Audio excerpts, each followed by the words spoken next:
Everybody, and welcome back to Crack Kills Quick Hits for the first round of the playoffs.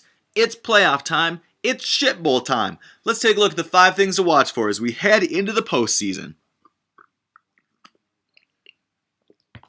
Quick hit number 1. Unfinished business versus the highly trained Apes. The 4 and 5 seeds square off in this one with a chance to make it to the semifinals. Unfinished business is 10 and 6 versus the Apes all time, and has won 2 of the last 3, but they dropped the last meeting between these two squads in Week 10, 136 to 130. Unfinished business put 3 players in 20 points for that game, including franchise star David Johnson, but the Apes countered with a 33-point explosion from likely Rookie of the Year Ezekiel Elliott. Both teams will hope for similar results, while Unfinished business will hope for a win this time rather than a loss. UB will lean on David Johnson and the Apes will lean on Elliott, and this is the first meeting of these teams in the playoffs since 2013, a game that Unfinished business won in a high-scoring shootout on their way to their only Crack Kills championship. This will be a good one, and the winner could face no comment, or with an upset in the other game, will face off with Shittown. Quick hit number 2. Cops versus Kings. Future Cops take on the Tinfoil Kings. These two teams met in Week 11 with the Cops coming away with a 94-78 win. This was, though, the second lowest score of the Kings all season. The Kings dropped 3 in a row to end the season, while the Cops have been one of the hotter teams, winning 5 of their last 6 to overcome a truly horrible start and make their way back to the playoffs. Future Cop will lean on their running game today with LeGarrette Blount and LaShawn McCoy likely the main weapons, while the Tinfoil Kings have some questions to answer, with Melvin Gordon missing the game for a hip injury and Julio Jones missing the game for a turf toe injury. If the Kings get this win, they'll have to monitor those 2 injuries going forward. Meanwhile, if the Cops take the win, they'll be back in the semifinals for the first time in a while. The Kings have the biggest stakes today, though. Their first time ever Crack Kills Championship repeat is on the line. If they can do it, they would be the first squad to ever repeat. The Cops, though, have other ideas.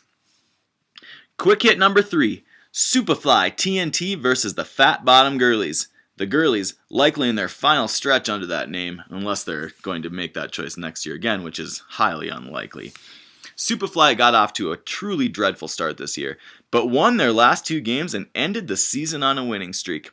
These 2 teams are joined at the hip this season, though, due to a big Week 8 trade that sent Jordy Nelson from Superfly over to the Girlies. Nelson has by far been the best wide receiver in the league since that span, scoring 126 points in the last 7 weeks. Of course, Superfly, though, will look for the number 1 pick, but do they really need it? The Flies have 6 picks in the first 3 rounds and are the prohibitive favorite for 2017, depending on how they can take those picks.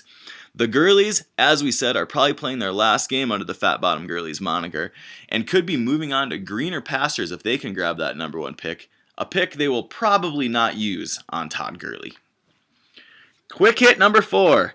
Grudge match. All business versus Larry's guys. Of course, again, this one goes back to the draft and goes back to the Gronk pick. But who really won the picks as Larry's guys took Gronk and all business took Le'Veon Bell? The guys have already said that they may keep injury-riddled, surgery-riddled Gronk for 2017, while all business considers whether they keep Le'Veon Bell or with the number 1 pick may move on and keep somebody else, as they could easily draft Bell first overall. If they end up keeping Bell, the number 1 pick could be trade fodder. Larry's guys took a huge win over All Business in Week 6, but AB hopes to bounce back. The main difference between these 2 teams since then has been scoring. All Business is actually in the scoring race, just sitting 20 points out of the lead, while Larry's guys, on the other hand, are 200 points out of the lead. The guys put up a bit of a low-scoring game last week against No Comment, and will look to bounce back with some rested players in Week 1. Whoever wins this one will face a tough matchup in Week 2 of the Shit Bowl, but both teams have their sights set on that number 1 pick. Quick hit number 5. Crack Kills Awards. The awards are on the message board, and so far about half the league has voted. If you haven't voted, please take some time during the games today, get in there and make your votes. And if you vote for yourself for MVP, there's a good chance you're not going to win, Brules. Finally, player to watch for the first round of the playoffs is the leading scorer in the league, David Johnson. Unfinished Business will have to lean on Johnson. They're coming off a 49-point game last week, their lowest score in the franchise's history.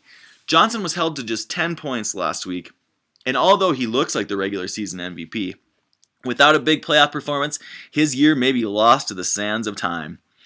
If Unfinished Business can pull off the win, they may possibly be lined up for a rematch of revenge against No Comment, a team that knocked them off 127-126 in the 2015 playoffs behind a huge day from Golden Tate. That's it for Crack Kill's Quick Hits for Playoffs Round 1. Good luck to everybody this week, except the fucking Broncos. Fuck the Broncos!